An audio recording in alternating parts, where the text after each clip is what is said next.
Oh, these first Friday segments with you are always something that I'm looking forward to. And I'm going to start right now because, clearly she knows what's up. It's going to be Fashion Fridays on First Fridays when Rasheda's in the building. Am I right? You look amazing once again. Thank you, darling. I love fashion. I love to be on my fashion tip as much as I possibly can. So here I am. Oh, you look great. Thank Well, this year's theme for Black History Month, it's always exciting to see how we're going to dive in a little bit deeper every single year.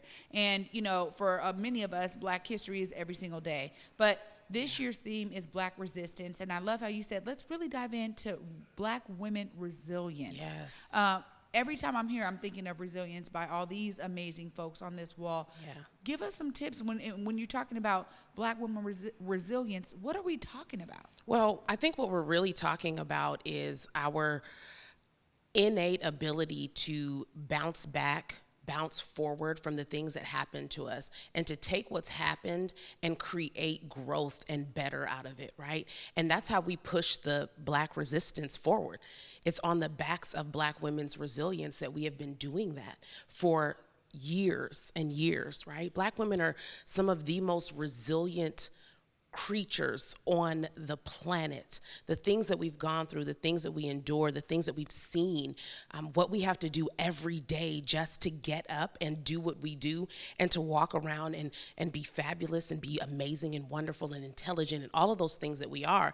So we have to get to a place where we're looking at Black women's resilience and going, this is something that, yes, I have, but it's also something that has to be cherished and respected and given the opportunity to be put down for a moment so that we are able to heal and to rest and recharge, right?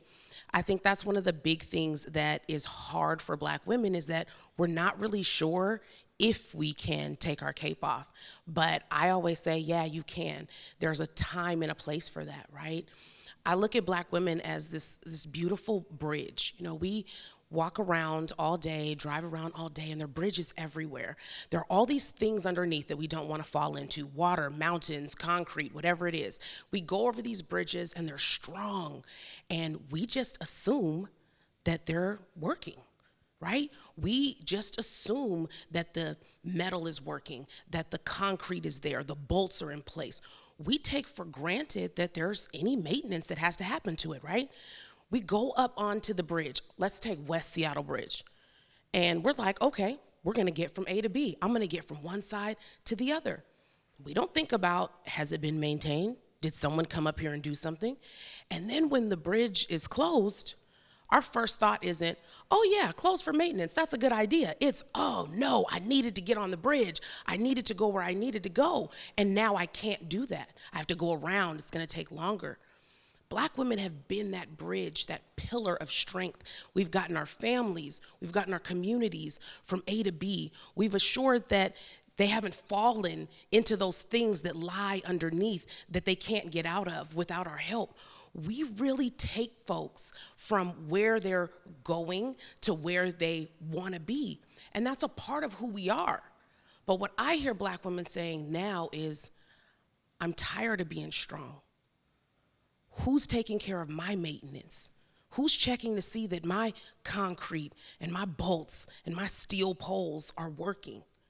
When do I get to say, it's time for me to take my cape off? I need to rest and recharge, and that be okay. And that's something that I'm really passionate about, because it's something we don't talk about. We don't talk about how we recharge and that it's okay. Rasheda, seriously, I got the goosebumps under this sweatshirt for that analogy of the bridge.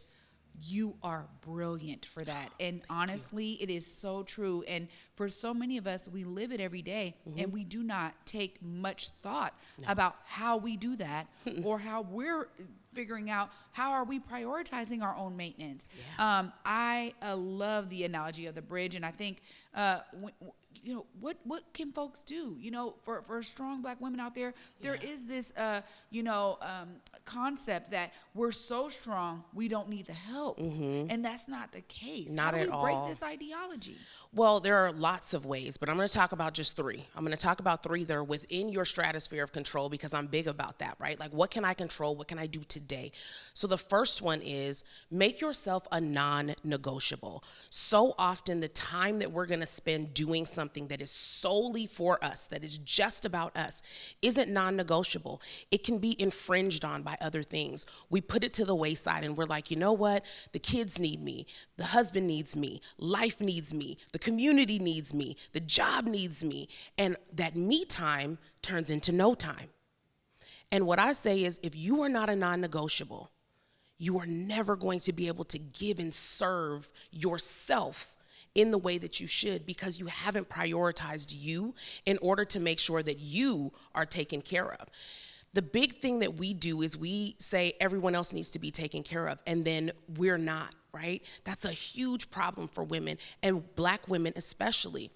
We can't look to someone else to give us that time. We have to take it. We have to demand it. It has to be a non-negotiable.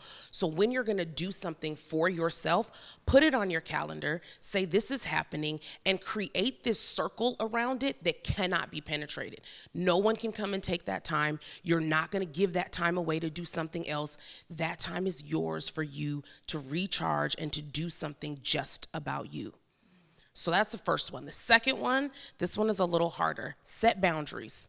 Set clear boundaries on what you can do, what you can't do. Your boundaries aren't really for other people, they're for yourself. You have to make sure that you have set boundaries that you're going to follow for yourself, and then everyone else follows suit, right? Because they go, okay, well, if she said that this is what she's got to do, then she has to, and that's fine. I'll just go around that. But if you lack the ability to set boundaries, you just create this space where any and everything goes. And you cannot maintain your own wellness that way. Any and everything can't go in your life. There have to be places where you're like, no, this is a hard stop. I can't do this. I'm not able to. I can't allow someone else to encroach upon my time, my space, my talents, my gifts, my abilities, because I'm not in a place where I'm open to that right now. So setting really clear boundaries. And then the last one, release what no longer serves you. We have the ability to release things that don't serve us. If it is costing you your peace, it is too expensive. So if it doesn't serve you, if you found that this relationship, friendship, business partnership, habits that you have are not serving the woman who you desire to be, release them. If they're not going to take you where you want to go, then my question is always, then what are you doing? And why are you doing it? Often it's because of comfort. We've got to move outside of that comfort zone to release those things so that we can open up growth and we can be in a place of growing into our next season. But if you continue to hold on to things that aren't serving you, your next season is just going to keep pushing that timeline out further and further and further. You're not going to get there because you're holding on to these things that you need to let go of. So habits, let them go, right? People, relationships, whatever they are that are costing you who you desire to be, you have to release them so that you can grow. It'll keep you stagnant, and we never want that. Oh, these tips are so good and so true. I want to add something there too in terms of releasing things. Sometimes it's thought. Yes. Sometimes it is literally how you keep yourself in a box with your own thoughts and the process of your thoughts and thinking. I have been on this journey personally where I'm like, you know what? Changing the thoughts. The thoughts are changing what I say. It's changing how I move. Yeah. It's changing what I make a habit, right? Yeah. So I appreciate you always. I mean, Rasheda, I'm like over here holding it back because that was so profound. These segments, I'm going to tell all y'all right now, if you're tuning in to this show right here, make sure every first Friday you are here because Rasheda Hatchett is bringing her brilliance to bear for us all, and we are all going to benefit from it. The tips that you're sharing today here may be about women, but it's also about people. Yeah. Folks out there, I some of these things I'm telling my son right now. I'm like, you're 17, but if you don't create the habits that are going to allow you to release the things that aren't serving you. Yeah. You will find that, you'll look up 10 years later and still have the same things going on when you've been trying to get away from it for so long. Rasheda, thank you so much. Of course, if folks are looking to connect with you, they want to tap in. I know you have a whole line of business where they can do so. Make sure you look right there, let them know how to do that. Yes, you can see me at RashedaHatchettMedia.com. Head over to my website, get on my email list. You're going to get a bunch of gems. You'll find out about the upcoming women's retreat that I'm hosting and a bunch of other things that are happening. If you're looking to connect with me because you need a coach, connect with me.